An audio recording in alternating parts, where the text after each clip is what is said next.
En el video de hoy hablaremos sobre la literatura mexicana. Para empezar, hablaremos sobre los modernistas hispanoamericanos. El modernismo hispanoamericano es un movimiento literario y además ideológico que se desarrolla entre los años 1880 y 1910, es decir, que es un movimiento que cierra en el siglo XIX y abre en el siglo XX. En un primer momento no fue bien aceptado por la crítica porque se consideraba que los autores que pertenecían a este movimiento habían adaptado formas francesas.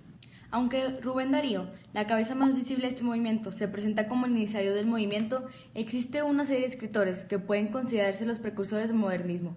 Podemos citar entre otros a escritores como Silvia Martí, Juan del Casal o Gutiérrez Nájera. Como en la mayoría de los movimientos literarios, podemos encontrar distintas etapas en el modernismo hispanoamericano. Primeramente, el movimiento se desarrolla fundamentalmente en la zona del Caribe, donde situamos a los autores citados anteriormente. Posteriormente, se produce un desplazamiento hacia la zona sur, donde siguiendo un criterio cronológico se señalan estas tres etapas.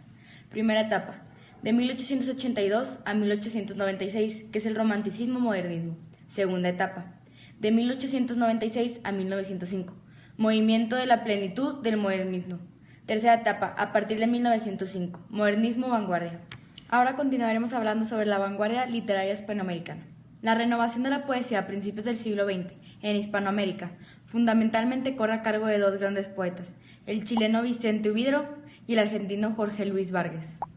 El primero de ellos fue la principal figura del movimiento de las vanguardias, llamado creacionismo, del que publicaría el manifiesto en el que desarrollarían las principales características de dicho ismo, ya que las poesías creacionistas es principalmente una poesía en la que domina la técnica. Este movimiento alcanzaría sus cotas más altas con la publicación del poema Altar de Huidobro. Por más de otro lado, Borges se orienta más hacia una poesía de tipo ultraísta y busca hacer reflexionar y meditar al lector mediante lo expuesto en sus versos, llegando esto a adueñarse de las palabras del escritor. Los libros de poesías más destacados de Borges son los siguientes: Fervor de Buenos Aires, Luna de Enfrente y Cuaderno San Martín. En El Hacedor, Borges combinaría el verso y la prosa para expresar de modo más contundente cuestiones existenciales relacionadas con temas como la eternidad y el tiempo. Para continuar, hablaremos de los contemporáneos. Los contemporáneos es el nombre de un grupo de jóvenes intelectuales mexicanos agrupados en torno a la revista Contemporáneos, que se encargaban de difundir muchas de las innovaciones del arte y de la cultura en la sociedad mexicana de la primera mitad del siglo XX. En él vinieron a reunirse Carlos Pierce, Bernardo Ortiz de Montellano, Octavio G. Barrera, Jaime Torres Bodet y Jorge Oritza, que en su adolescencia habían formado la travesía revista Saneb Anc en 1918 y en 1919 habían formado la mayoría de ellos. Más Enrique González Rojo, Luis Garrido, Luciano Joublanc Rivas, Francisco Araño Veloc, Miguel de Martínez Redón, Ignacio Barajas Lozano y Martín Gómez Palacio.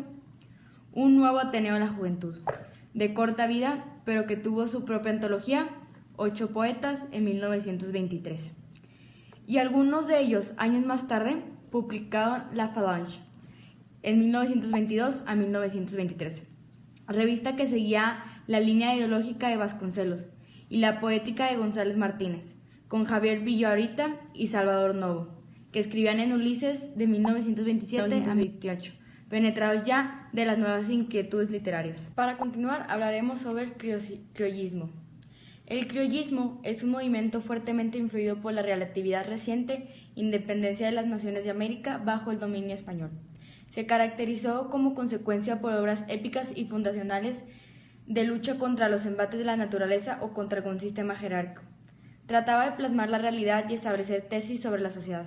En Chile, el criollismo se vio enfrentado al imaginismo que surgió a principios del siglo XX. El criollismo, que tuvo su esplendor entre 1920 y 1970, destacó por el amor a la problemática vital de los habitantes de las localidades rurales o indígenas.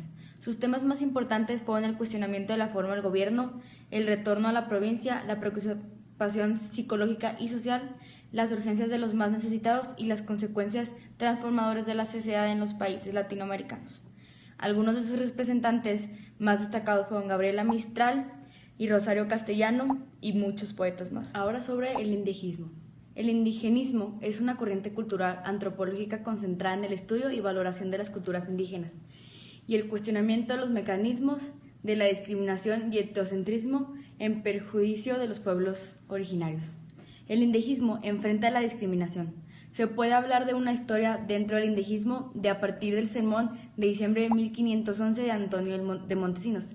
Desde entonces, el indejismo tomó forma con el paso del tiempo y se licitó hablar del indejismo hasta la época de la administración colonial española, con modalidades diversas. Aunque durante el siglo XIX, en los nuevos estados independientes latinoamericanos, la preocupación indigenista perdió terreno. Franz Boas, el padre fundador de la antropología social, había ya concebido una escuela internacional de ecología y etnología americana con énfasis en el hemisferio occidental, visión que no pudo materializar.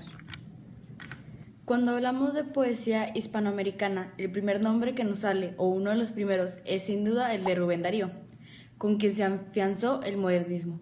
Pero hay poesía hispanoamericana más allá de este, o de José Hernández, otro gran poeta. Entre otros sobresalen las voces de Gabriela Mistral, José Martí, Pablo Neruda, Octavio Paz, César Vallejo y Vicente Huidobro. En estos momentos hablaremos sobre Gabriela Mistral, o lo que era lo mismo de Lucía Godoy. Era una de las poetas de la época con que su poesía pretendía descubrir la realidad, el realismo cotidiano, refugiándose también en el intimismo. Gabriela, quien fuese Premio Nobel de la Literatura en el año 1945, escribió Sonetos de la Muerte, una de sus mejores y más relevantes obras. Está inspirada en el suicidio de Romeo Urreta, su antiguo amor.